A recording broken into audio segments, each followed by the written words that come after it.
Imagine being 6 years old, watching your entire village burn to the ground, and knowing that the people who killed your mother are still out there.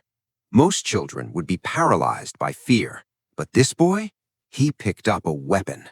This is the story of Seryozha, a small Russian child who, in the middle of World War II, became something no child should ever have to become, a soldier. And what makes this story unforgettable isn't just his courage, it's the family he built in the ashes of everything he lost. Let's get into it. Our story opens in a quiet, remote village somewhere deep in Russia. Here, a young boy named Seryozha lives a simple, joyful life with his mother and his younger brother, Pyotr. We first meet him perched high in a tree beside a lake, watching his mother and Pyotr fish below. He keeps calling out to her, the way only a carefree child can, until his mother looks up and scolds him with a smile, telling him that his shouting is scaring away all the fish. It's a peaceful, ordinary moment, the kind you don't appreciate until it's gone. But then Seryozha spots something in the sky, a German aircraft circling low overhead. And here's where we see who this boy really is. Instead of hiding, instead of running, Seryozha reaches for his slingshot, loads it with a stone, and fires straight at the plane. And in his mind, miraculously, the stone connects, the plane spirals down. He's a hero. But then, he wakes up. It was a dream. Seryozha is lying in his bed at home, and the world is still whole, for now. That peace doesn't last long. Suddenly, their neighbor, Aunt Anna, bursts through the door in a panic. Seryozha, still half asleep, looks around and immediately notices his mother and Pyotr aren't there. He asks where they are. Anna hesitates. She tries to soften it. She tells him they've gone far away and won't be coming back. But Seryozha is a child. He doesn't understand what never coming back really means. He just wants his mother. He keeps asking. He starts to cry. And so Anna is forced to say the words that will change his life forever. His mother and brother are dead. The Germans killed them. Before Seryozha can even fully process that sentence, Anna grabs him because the German soldiers are already moving through the village. They have to run, right now. She shoves him out through the bushes behind the house and tells him to keep moving and not look back. Seryozha runs. He runs until his legs ache and his lungs burn. And when he finally stops and turns around, he sees the entire village behind him, swallowed in flames. The Germans have burned everything. His home, his street, everything he's ever known. And standing there, alone at the edge of the forest, this little boy does the only thing left to do. He runs into the trees and calls for his mother. He calls and calls, not yet fully understanding that no voice will ever answer back. That night, exhausted and completely alone, Seryozha falls asleep on the forest floor.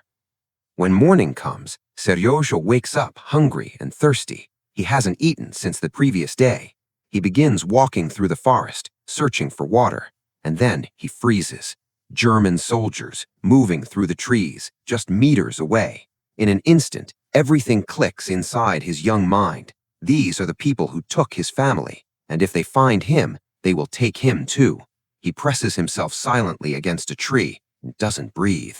Here's the terrifying part. While he's hiding from the soldiers, poisonous snake begins slowly moving toward him through the undergrowth. He sees it. His whole body wants to scream and run, but he can't make a sound. He stands completely still, heart pounding, until both threats finally pass. When the coast is clear, Seryozha climbs down, spots a piece of food the Germans carelessly dropped, and eats it without a second thought. Survival has already begun to reshape him. He keeps walking. The forest floor is soft with mud and difficult terrain. Then, enormous explosions erupt behind him. A German tank firing from somewhere nearby.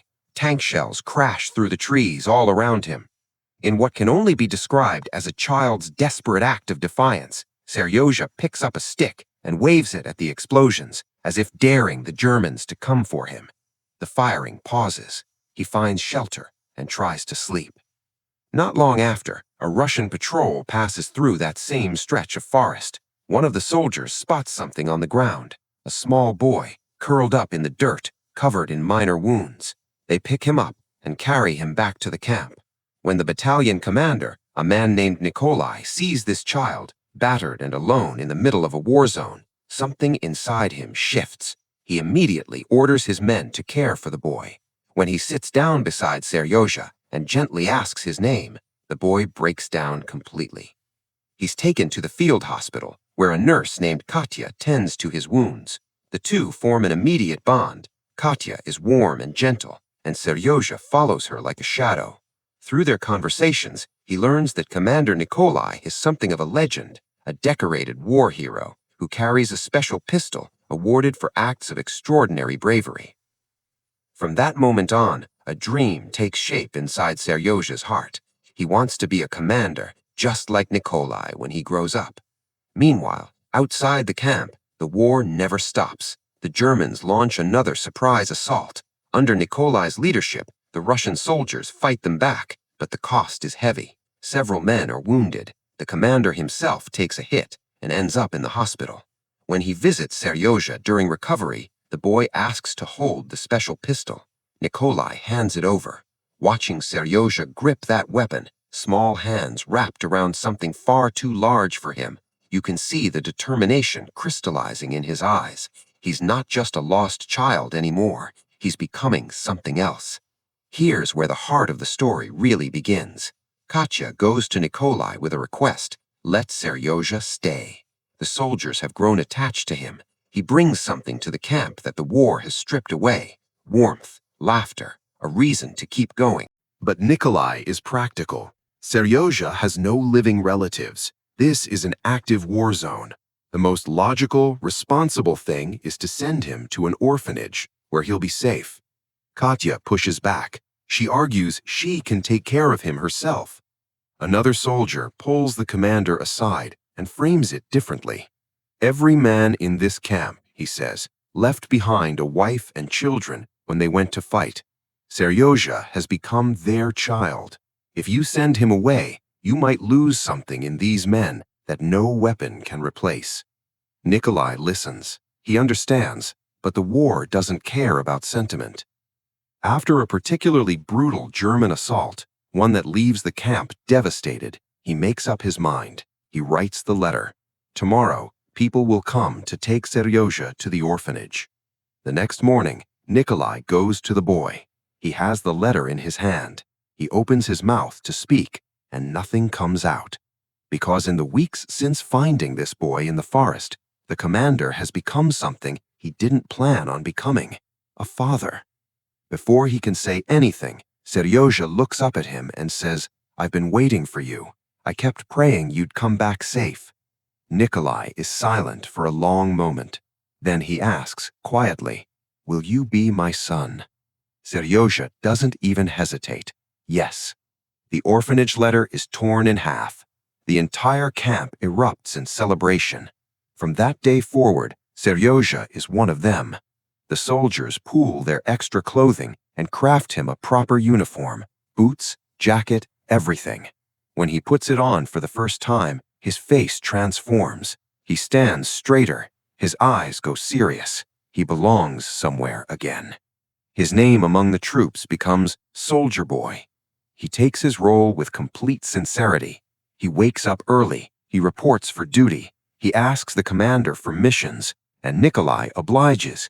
He tasks Seryozha with sorting and distributing the camp's incoming mail, a job the boy throws himself into with military precision. There's a tender scene in the hospital that reveals exactly who Seryozha is becoming. A wounded soldier asks him to read a letter from his family.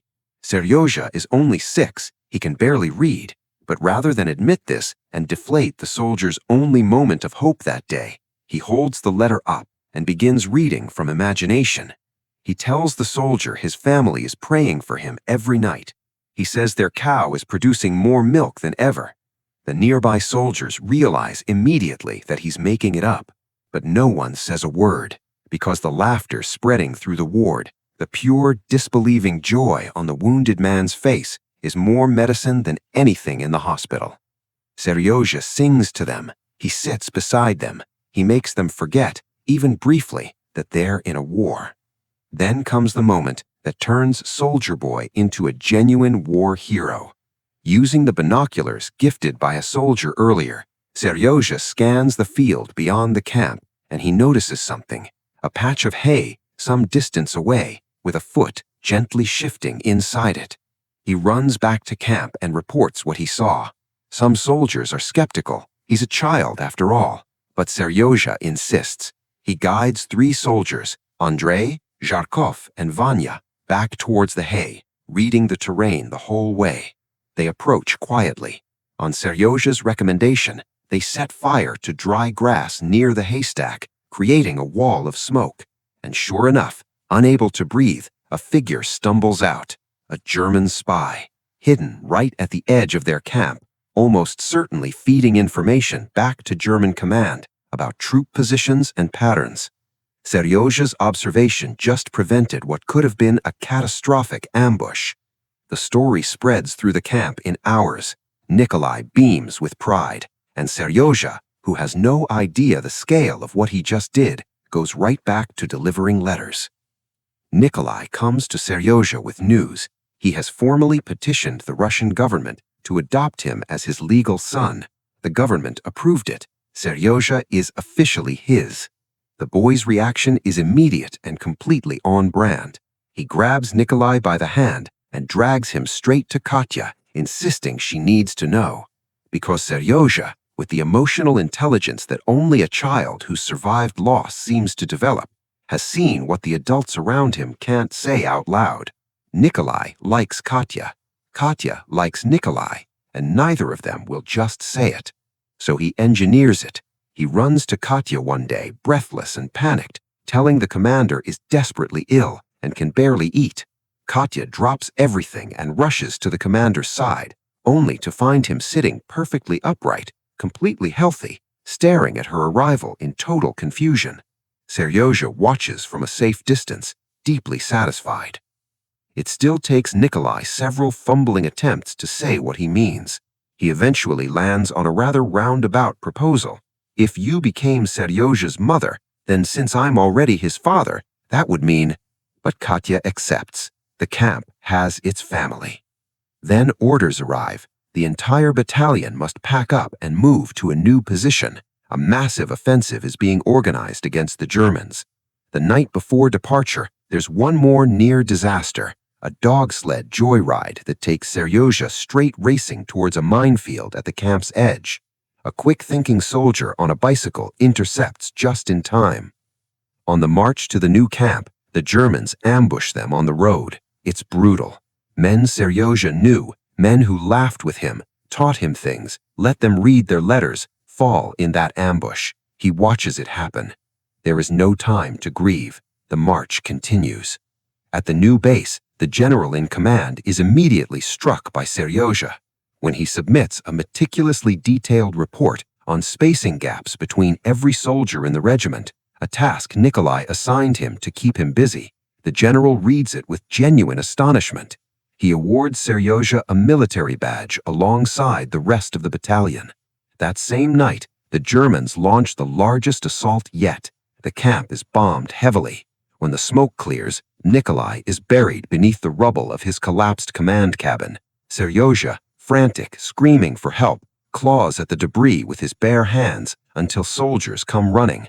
Together, they pull the commander out. He's alive, barely. In the hospital, Seryozha sits beside him and cries. Nikolai opens his eyes, looks at the boy, and tells him gently, "Don't cry. Good men don't cry." He recovers.